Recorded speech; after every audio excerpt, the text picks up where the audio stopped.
Hello everyone, SS academy में आप सभी का स्वागत है। प्लेटी हम पढ़ रहे थे जिसमें हमारा जो है महाद्वीपीय और महासागर के बारे में पढ़ रहे थे, जिसमें आपने प्लेट के बारे में पढ़ा था। और प्लेटों में अगर देखा जाए तो हमने जितने पहले सिद्धांत थे उसको देखा। उसके बाद आज हम देखेंगे भारतीय प्लेट का संचालन, ये सब इनकी स्थिति और कैसे हुआ, ठीक है ना। तो सबसे पहले बता दूं, जिन्होंने पिछली क्लास नहीं देखी है, 12 क्लास आपकी हो चुकी है। अगर आपने नहीं देखी है तो प्लेलिस्ट आपको इसी वीडियो के डिस्क्रिप्शन में मिल जाएगा, लिंक मिल जाएगा। वहाँ से जाके आप अपनी सारी क्लास को कंप्लीट कर सकते हैं, ठीक है ना। इसके अलावा इस वीडियो के जो यानी इस क्लास की जो PDF है, इस PDF की पूरी नोट्स आपको बाकायदा टेलीग्राम पे मिल जाती है। आप वहाँ पे जाकर जो है अपना PDF है प्राप्त कर सकते हैं। टेलीग्राम का जो लिंक है वो लिंक आपको इसी वीडियो के डिस्क्रिप्शन में मिल जाएगा, वहाँ से जाकर ज्वाइन कर लीजिएगा। चैनल पर पहली बार आए हैं, चैनल को सब्सक्राइब जरूर कर लीजिए, बेल आइकन प्रेस कर लीजिए ताकि नोटिफिकेशन आपको मिलती रहे जितनी भी क्लासेस आती है। NCERT की ये नोट्स है पूरी की पूरी, आपको NCERT के सारे मैं इस पर सार करवा रही हूँ। और ये सिर्फ टीचिंग के लिए ही नहीं, बल्कि जितने भी आप आने वाले आगामी जितनी भी परीक्षाओं की तैयारी कर रहे हैं, आप सभी के लिए इम्पॉर्टेंट है। तो ये सभी स्टूडेंट देख सकते हैं। शुरुआत करते हैं आज के हम क्लास की। भारतीय प्लेट की स्थिति क्या है ये जानेंगे। भारतीय प्लेट में प्रायद्वीपीय भारत और ऑस्ट्रेलिया महाद्वीपीय भाग सम्मिलित हैं। जो भारतीय प्लेट है तो उसमें भारतीय का जो प्रायद्वीपीय भाग है, अब प्रायद्वीपीय भारत कुछ को कहते हैं, ये जो भाग होता है भारत का वो प्रायद्वीपीय भाग है, ठीक है ना। और ऑस्ट्रेलिया महाद्वीप भाग शामिल हैं। हिमालय पर्वत श्रेणियों के साथ साथ पाया जाने वाला प्रविष्ठन, ठीक है ना, प्रविष्ठन सबडिविजन, ठीक है, सबडक्शन जोन इसकी उत्तरी सीमा निर्धारित करता है, जो महाद्वीपीय अभिसरण कंटिनेंट कन्वर्जेंस के रूप में है। यह पूर्व दिशा में म्यांमार के राकी न्योमा पर्वत, ठीक है, ये राकी न्योमा पर्वत आपसे पूछता है प्रश्न, ठीक है ना।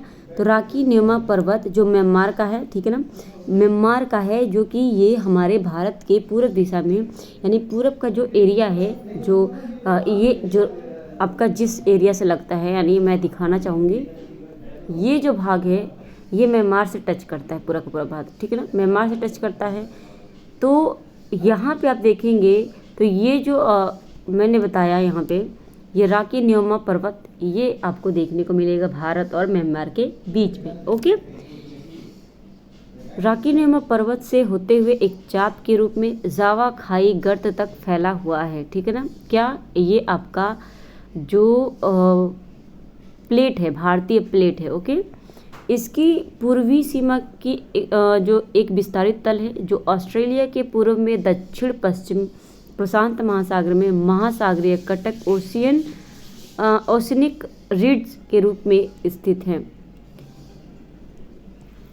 इसकी पश्चिमी सीमा पाकिस्तान की किरथार श्रेणी, ठीक है ना, पाकिस्तान की किरथार श्रेणी का अनुसरण करती है। आगे यह मकरान तट के साथ होती हुई दक्षिण पूर्वी चागोस द्वीप समूह के साथ साथ लाल सागर द्रोणी में जा मिलती हैं। तो ये आपको जो है मैप के द्वारा ही समझ सकते हैं, ठीक है ना। जब आप मैप को लेके बैठेंगे, उसके साथ जब पढ़ेंगे वर्ल्ड मैप के साथ, तो आपको ये सारी चीज़ें समझ में आ जाएगा और रट्टा भी नहीं मारना पड़ेगा। भारतीय तथा आर्कटिक प्लेट की सीमा भी महासागरीय कटक से निर्धारित होती है, ठीक है ना। तो आपसे यहाँ से प्रश्न बन सकता है कि जो भारतीय और आर्कटिक प्लेट है उनकी सीमा कैसे निर्धारित होती है। तो महासागरीय कटक से, जो एक अपसारी सीमा है, तथा यह लगभग पूर्व पश्चिम दिशा में होती हुई न्यूजीलैंड के दक्षिण में विस्तारित तल में मिल जाती है। भारतीय प्लेट की संचलन प्रक्रिया क्या है।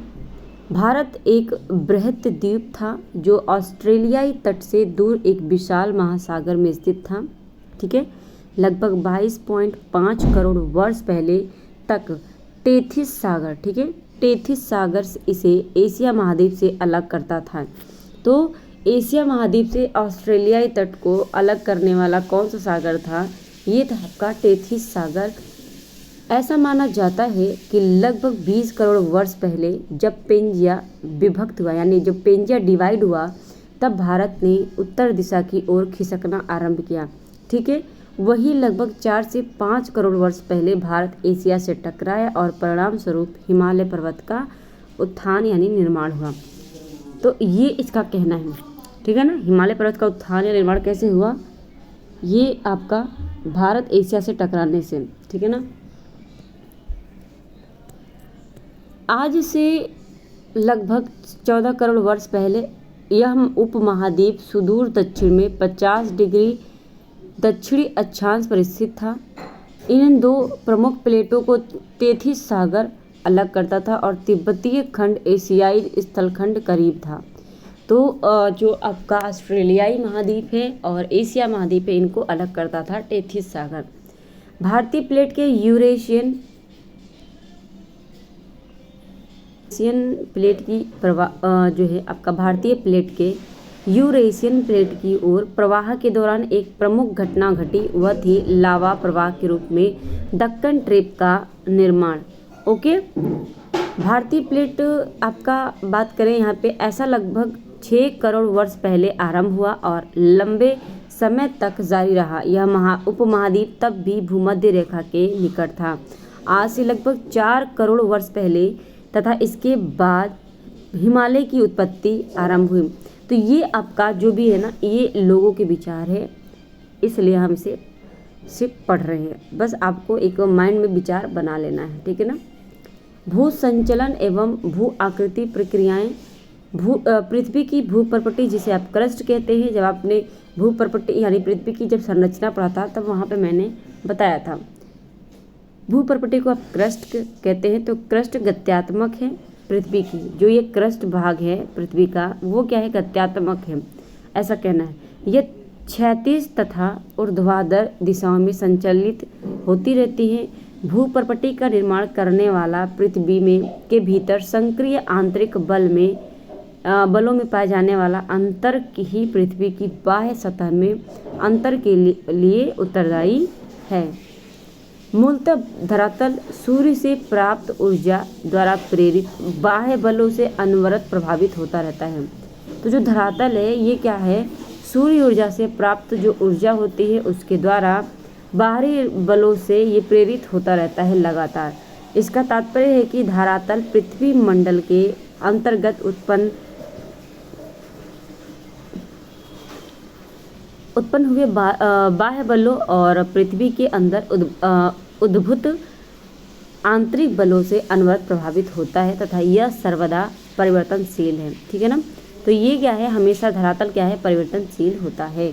बाह्य बलों को बहिर्जनिक, एक्सोजेनिक तथा आंतरिक जो बल होता है उनको अंतर्जनित यानी इंडोजेनिक बल कहते हैं। पृथ्वी की सतह पर भू आकृतियों का विघर्षण, बियरिंग जिसे कहते हैं, तथा निम्न क्षेत्रों में भराव की प्रक्रिया बहिर्जनिक बलों की प्रक्रिया का परिणाम होता है। धरातल पर अपर्दन के माध्यम से उच्चावच के मध्य अंतर के कम होने को तल संतुलन कहते हैं। तो आपसे अगर पूछना चाहेगा प्रश्न, अगर हार्ड बनाता है तो आपसे पूछ सकता है तल संतुलन क्या है, ठीक है। अंतर्जनित शक्तियाँ निरंतर धरातल के भागों को ऊपर उठाती हैं या उनका निर्माण करती हैं तथा इस प्रकार बहिर्जनिक प्रक्रियाएं उच्चावच में विभिन्नता यानी भिन्नता को सम यानी बराबर करने में असफल रहती हैं। अतएव बनी रहती है जब तक बहिर्जनिक और अंतर्जनिक बलों के विशेषात्मक कार्य चलते रहते हैं। सामान्यतः अंतर्जनित जो बल होते हैं मूल रूप से भू आकृति निर्माण वाले बल तथा बहिर्जनिक प्रक्रियाएं मुख्य रूप से भूमि विघर्षण बल यानी बियरिंग फोर्सेस होते हैं। तो विघर्षण क्या होता है? विघर्षण को इंग्लिश में बियरिंग कहते हैं, ये भी ध्यान में रखेंगे। और आपसे भूमि विघर्षण बल पूछ सकता है, तो ये आप ध्यान में रखेंगे। भू आकृति प्रक्रियाएं क्या हैं? धरातल के पदार्थों पर अंतर्जनित एवं बहिर्जनित जो बलों द्वारा भौतिक दबाव रासायनिक क्रियाओं के कारण भूतल के विन्यास में परिवर्तन को भू आकृति प्रक्रियाएं यानी जियोमॉर्फिक प्रोसेस कहते हैं। ठीक है, तो भू आकृति प्रक्रियाएं आपसे पूछ सकता है।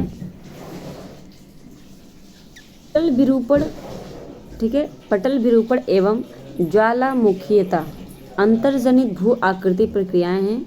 वही अपक्षय, बृहद क्षय और अपर्दन, निक्षेपण बहिर्जनिक भू आकृति प्रक्रियाएं होती हैं। ठीक है, करे यानी प्रकृति के किसी भी बहिर्जनिक तत्व जैसे जल हो गया, हिम, वायु इत्यादि जो धरातल के पदार्थों का अधिग्रहण तथा परिवहन करने में सक्षम होता है, उनको भू आकृति कारक जियोमॉर्फिक एजेंट्स कहा जाता है।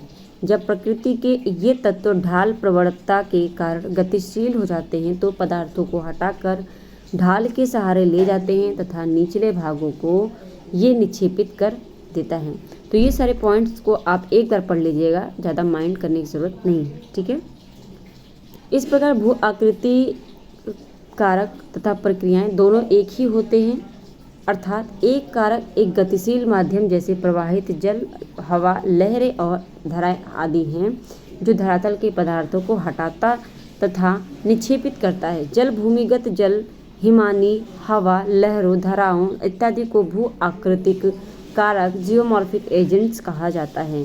ठीक है, जितने भी पृथ्वी पे आप जितने भी आप पाते हैं ये सारी चीज़ें, ठीक है ना, तो ये क्या हैं, आपके भू आकृतिक कारक होते हैं।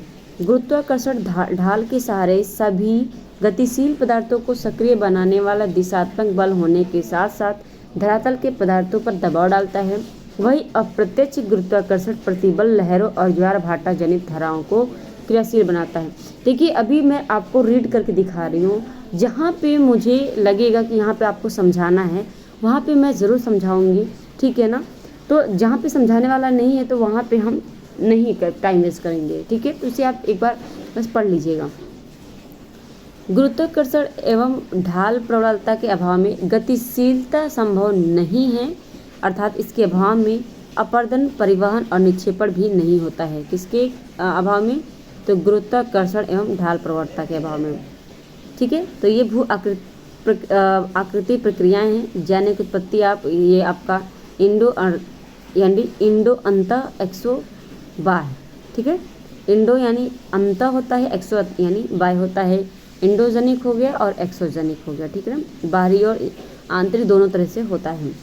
अंतर्जनित प्रक्रियाएं क्या हैं, पृथ्वी के अंदर से निकलने वाली ऊर्जा भू आकृति प्रक्रियाओं के लिए प्रमुख बल का स्रोत है। जो पृथ्वी के अंदर से निकलती हैं, ठीक है, ऊर्जा वो आपका क्या है, अंतर्जनिक होती हैं। पृथ्वी की यह ऊर्जा अधिकांशतः रेडियोधर्मी क्रियाओं, घूर्णन एवं ज्वारीय घर्षण, रोटेशनल एंड टाइडल फ्रिक्शंस तथा पृथ्वी की उत्पत्ति से जुड़ी ऊष्मा उत्पन्न करता है। ठीक है ना, भूतापीय प्रवणता एवं अंदर से निकलने वाले ऊष्मा प्रवाह से प्राप्त ऊर्जा पटल विरूपण, ठीक है, डायस्ट्रोफिज्म तथा ज्वालामुखीयता वोल्केनिज्म को प्रेरित करती है। ध्यान में रखेंगे।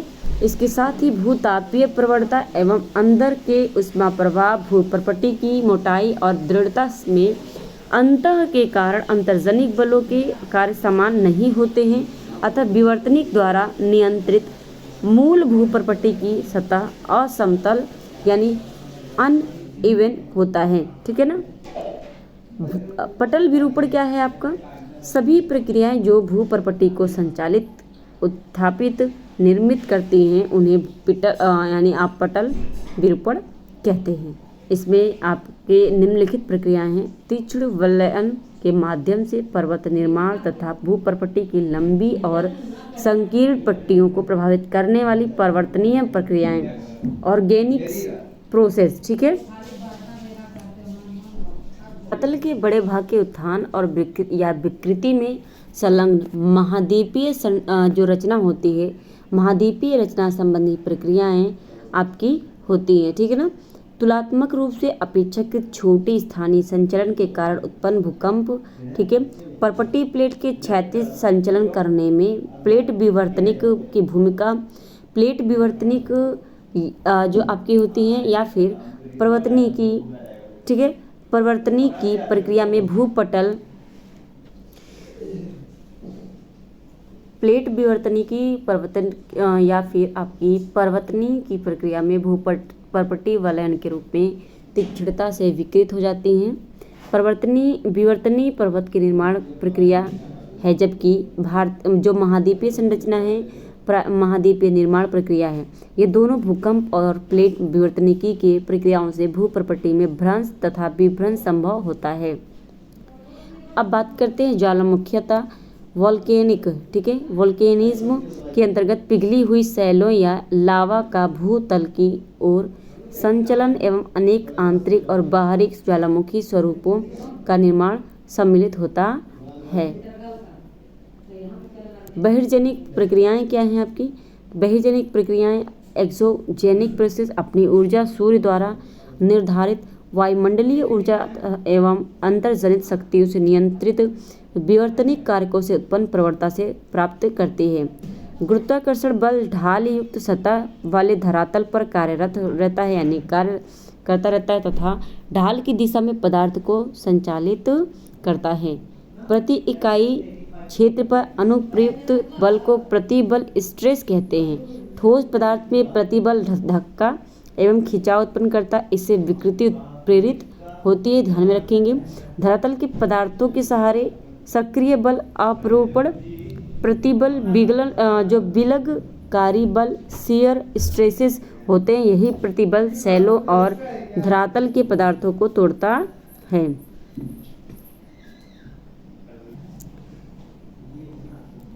धरातल के पदार्थों के सहारे सक्रिय बल अपरूपण, ये आपने पढ़ लिया था, ठीक है ना। धरातल के पदार्थ गुरुत्वाकर्षण प्रतिबल के अतिरिक्त आणविक प्रतिबलों से भी प्रभावित होते हैं, जो अनेक कारकों जैसे तापमान में परिवर्तन, क्रिस्टलन और पिघलन द्वारा उत्पन्न होता है। आई थिंक ये बोरिंग हो रहा है तो मैं इसको स्किप करती हूँ, ठीक है ना। इसको स्किप करती हूँ, मैं आपको एक PDF दे दूँगी, आप वहाँ से पढ़ लीजिएगा, ठीक है। PDF दे दूँगी, आप वहाँ से पढ़ लीजिएगा। अपक्षय आप देख लीजिए और अपक्षय के प्रकार हम पढ़ लेते हैं, ठीक है ना। तो ये सारी चीज़ें हम देखेंगे और बात करें यहाँ पे, मैं एक बार देख लेती हूँ, ठीक है ना, फिर हम स्टार्ट करते हैं अपने टॉपिक को, क्योंकि ये जो टॉपिक है ना आपका यहाँ से थोड़ा ना बोरिंग हो गया है आपका, तो इन्हें मैं PDF में आपको PDF ही दे दूँगी। हम एक काम करेंगे, हम पढ़ेंगे पृथ्वी पर निर्मित प्रमुख स्थलाकृतियाँ, यहाँ से आपका ज़्यादा थोड़ा सा इंटरेस्टिंग हो जाएगा क्लास। तो ये क्लास ना मैं यहीं पे आज स्टॉप करती हूँ, क्योंकि बोरिंग हो चुकी है और 17 मिनट बहुत है आपके लिए, ठीक है ना। तो ये क्लास हम स्टार्ट करेंगे कल, और बाकी जो मैंने अभी स्किप किया ये सारी चीज़ें आपको मिल जाएंगी PDF में, आप PDF से एक बार पढ़ लीजिएगा, ठीक है ना। तो चैनल पर पहली बार आए हैं, चैनल को सब्सक्राइब जरूर कर लीजिए, बेल आइकन प्रेस कर लीजिए ताकि नोटिफिकेशन आपको मिलती रहे, और लाइक शेयर कमेंट ज़रूर कर दीजिएगा। इसके अलावा PDF आपको टेलीग्राम पे मिल जाएगा, आप वहाँ से प्राप्त कर लीजिएगा। वीडियो के डिस्क्रिप्शन में आपको लिंक मिल जाएगी, ठीक है ना, आप जाके वहाँ से फॉलो कर लीजिएगा। और जितनी भी क्लासेस हुई हैं अभी नहीं देखी है तब जाकर देख लीजिए, क्योंकि आप जानते हैं ये NCERT की पूरी सार है और कोई भी स्टूडेंट है सभी के लिए इम्पॉर्टेंट है। मिलते हैं हम अपने नेक्स्ट क्लास में, आज के लिए इतना ही, धन्यवाद।